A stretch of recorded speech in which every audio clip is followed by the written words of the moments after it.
The Pain Explainer dropped yet another banger. I'm pretty sure we watched part 1 to this. The Luckiest People Who Survived the Impossible. Love his videos, the way he does it, the way he puts it all together. So let's see what part 2 consists of. Phineas Gage. Phineas Gage. It was September 13th, 1848. Damn. Phineas Gage was a foreman at a railroad construction in Cavendish, Vermont, when the unbelievable happened. Cavendish. He was using a tamping iron to pack sand and clay into the hole above the explosive powder. But as he was doing this, he got distracted, and the tamping iron sparked against the rock. Oh, the powder shit. exploded, sending the 43 inches long, 1.25-inch diameter rod Holy. straight through his mouth and brain. Did that say that's like a 4-foot pole? That said. The rod perforated his left cheek, passing through his left eye and the left side of the brain. The tamping iron landed point first some 80 feet away, covered with blood and brain matter. Gage was thrown onto his back and had some brief convulsions of the arms and legs, but spoke within a few How minutes. does one even He also handle walked that? with little assistance and sat upright in an ox cart for the What? 3/4 mile ride to his motel in town to seek What? medical help. The doctors were astonished and didn't believe what had happened. Despite losing his left eye and part of his brain, Gage was able to recover. He was able to just get there, like, oh, that's fine. I guess I'll walk. Hey, taxi. Like, bro, what? Your brain is and your eyeballs gone. Somehow, and was walking normally within 3 weeks after the accident. What? But it wasn't long until those closest to him noticed something was wrong. He went from a well-mannered and That calm might man be to an adrenaline. aggressive one. His friends and acquaintances said he was no longer Gage. He started suffering convulsions The a few brain months did after the get- accident and died 9 years later at the age of 36 due Rest to in peace. epileptic seizures. In 2012, researchers found that Phineas Gage had lost 11% of his white matter and Damn. 4% of his cortex, mostly in the frontal lobes. Natalia Pasternak.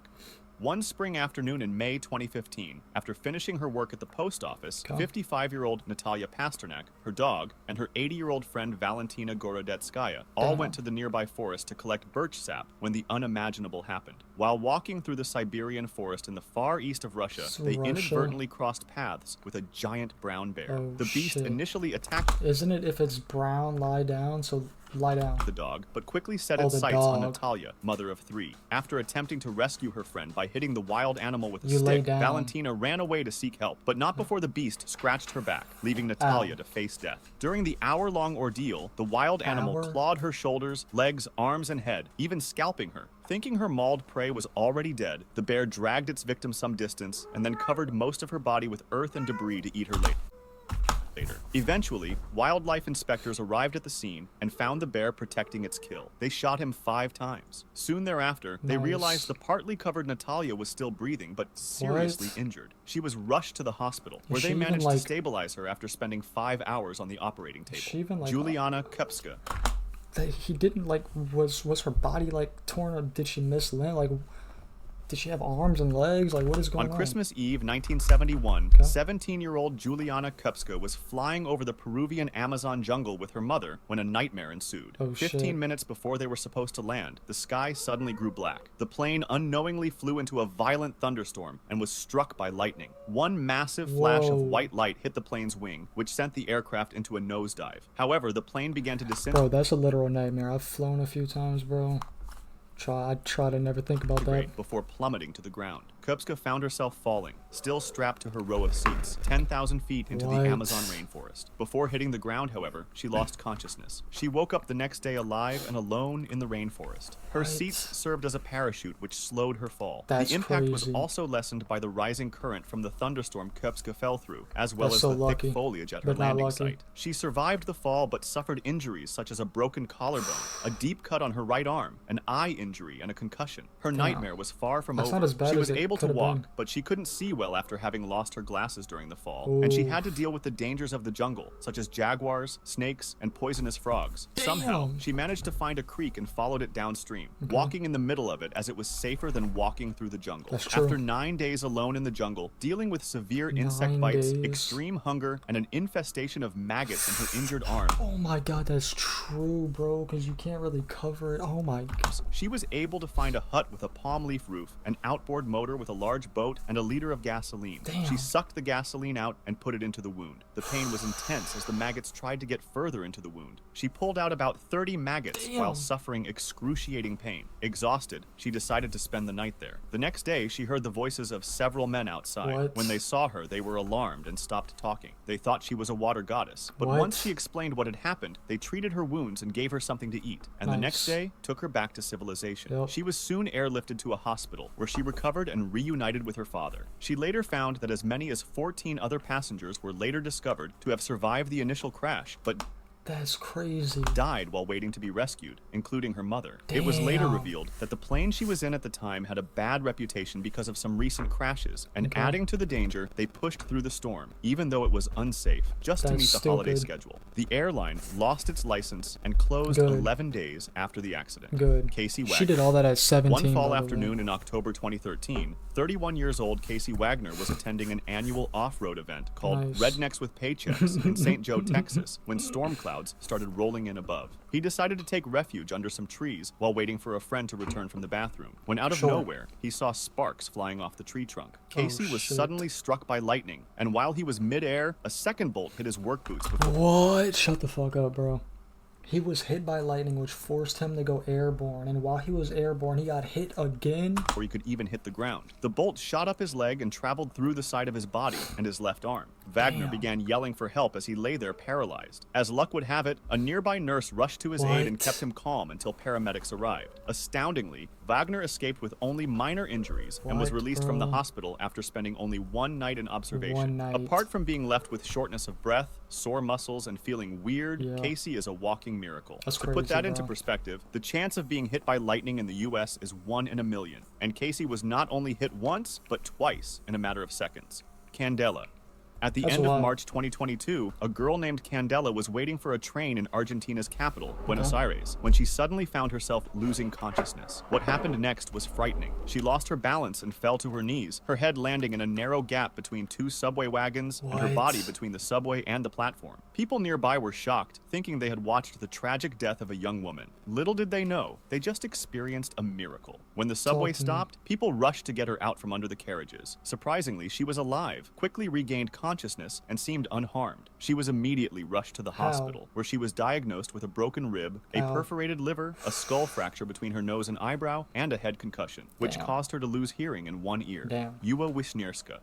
It was February 2007. So wait, they ran her over and she still lived? That's insane. And German paraglider Iwa Wisniewska was in Australia preparing for the World Paragliding Championship when the unthinkable happened. Talk to After me. ignoring the warnings of violent thunderstorms, Should she never do decided that. to take off. Shortly thereafter, while passing beneath the storm clouds, she was swallowed into the ascending current of a Damn. cumulonimbus cloud, which has a very powerful vertical upward force. She did not stand a chance. Unable to get out, she was lifted at a speed of 48 miles per hour to an Damn. altitude of 32,986 That's about to shoot feet, her into according to her space. GPS. To put that into perspective, it is higher than Mount Everest. As lightning flashed around her, she was pelted by hailstones the size of baseballs and experienced temperatures of minus 67 degrees Fahrenheit. Bro, I couldn't even, like, what human could even fathom being that high up? Losing consciousness in That the high up, process. bro. 45 minutes later, she miraculously woke up disoriented, tired, and covered in ice. Her altitude was now 22,966 feet. She escaped the storm and safely landed 3.5 hours What a later, story. about 37 miles north of her starting position on What a a nearby story. farm, suffering only minor frostbite in her extremities. Damn. Danny Balk. It was May 1980, and Danny Balk and his friend Brian Thomas were violently woken during a camping trip in Washington state in the Pacific Northwest. It was the eruption of Mount St. Helens, and the blast was heading toward the meadow they were camping in with 4 other Oh, friends. shit. As they ran for their lives, looking for shelter in some trees when the day turned black, Balk was hit by a tree-flattening blast of heat and a shower of ash, mud, and ice that caked him in grit and Good pushed him God. flat to the ground. In seconds, he went from frozen to baked. When Balk got up, he yelled for Thomas, then crawled into the river to soothe his burned hands and left leg in the river's warm, muddy water. He resumed his search, scrambling over downed trees until he felt a hand on his left shoulder that Oh, pushed him shit. off balance. He looked down and saw Thomas under a tangle of tree limbs. Thomas had a broken hip, and the Ow. skin was peeling off Balk's burned hands. But somehow, Balk could pull his friend up to the top of the skin tangle was just as ash started to peeling fall. off. After that, they went looking for their friends. Balk and Thomas were still on the pile of tree debris 2 hours after the blast, with their shirt collars pulled over their noses and and mouths to screen out ash when Balk saw Smart. two of their friends, Nelson and his girlfriend Ruff, making their way through the downed trees toward them. The two men carried Thomas to the ruins of an old cabin where they built a makeshift lean-to and learnt that his other two friends, Terry and Karen, had died. Damn. Leaving Thomas behind, Balk, Nelson, and Ruff then hiked out seeking help. But Balk was barefoot during the whole ordeal. He had been scrambling from downed tree to downed tree to avoid hot ash. Luckily, they were spotted at about 6 p.m., more than 9 hours later after the nightmare began, by two rescue helicopters. Balk didn't forget about his injured friend and guided the rescuers to save him. He was airlifted to St. John Medical Center in Longview, where he and Thomas were hospitalized. Once the painkillers kicked in, Balk didn't regain consciousness until the following Sunday, 7 days later. Damn. Helen Claiborne. Fuck it. It was February 4th, 1963, and a 21-year-old Helen Claiborne was in Anchorage, Alaska, when she decided to hitchhike all the way to San Francisco by sharing a single-engine plane with inexperienced 42-year-old pilot Ralph Flores. You can't be for real. Not long into the journey, however, Flores ran into a snowstorm that blew them off course. He went above the clouds to try to escape the storm, but needed to go down to see the landmarks to get to their destination. Brother. Once he did so, he immediately found himself too near the mountains and trees, and before he could react, they crashed. Miraculously, they survived, but were stranded alone in a snow-covered forest in the Canadian Yukon in winter with temperatures as low as negative 58 degrees Fahrenheit. Helen suffered a broken arm and crushed feet, and Flores had a fractured jaw and cracked ribs. They somehow built a shelter using a piece of cloth and cushions from the plane. They also used aircraft carpets as blankets and gasoline from the fuel tank to light a fire to keep themselves warm. They had no food apart from 4 tins of sardines, 2 cans of tuna, and some fruit cocktails and crackers, which were rationed but only lasted 10 days, forcing them to make soup from melted snow. Eventually, Flores gathered enough strength to go to a nearby frozen lake, where he wrote a large SOS sign with an arrow pointing to their camp. It wasn't until 49 days after the 49? How did they stay alive? By eating that snow? a local supplying pilot, Charles Hamilton, saw the sign, rescued them, and took them to the Whitehorse General Hospital. Though pale and exhausted, Flores could walk with support, while Miss Claiborne was on a stretcher. What? If you like this... That's crazy, bro. Shout out to that pilot that somehow just happened to fly over and save them. How did they live that long, bro? Like, eating snow? They have to have, like, found some animals or something. This is crazy, bro. This is insane. What another banger video by the Pain Explainer.